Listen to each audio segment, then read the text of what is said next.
Sanibonani ekhaya lamaphupho. Uma umusha sicela usubscribe kule channel ukuze ngokulandelayo izosheshe ifinyelele kuwena ividiyo. Osibuzile lapha kwi-comment usibuze ngokuphupha isitimela. Ukuthi isitimela uma sisephusheni okanye nawe usibona okanye siyadlula sidlula ngomzila, lokho-ke kubika ukuthini? Uma unombuzo uyakwazi ukuthi usiWhatsApp kwinombolo ebhaliwe. Ikhona incwadi yamaphupho, ikhona insipho yobulongo 100 Rand eyasiza ukugeza idlozi, uvule inhlahla, uthandeke, uthole umsebenzi. Kuningi nje esiza ngakho namanye-ke ama-products. Mina ngizobe sengizwa ngawe ukuthi ikuphi okudingayo bese uyangi-WhatsApp kwinamba ebhaliwe. Ake singene kulolu daba lesitimela.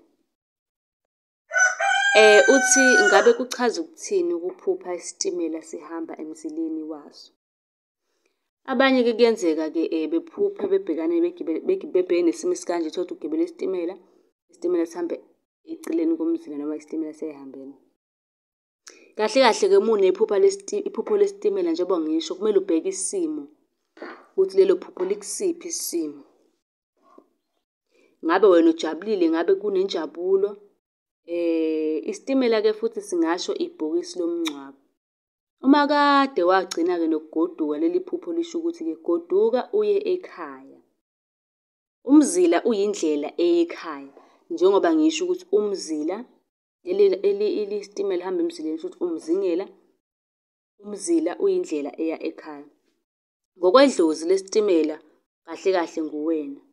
Nguwena kahle kahle osuke kumele uhambe uye ekhaya.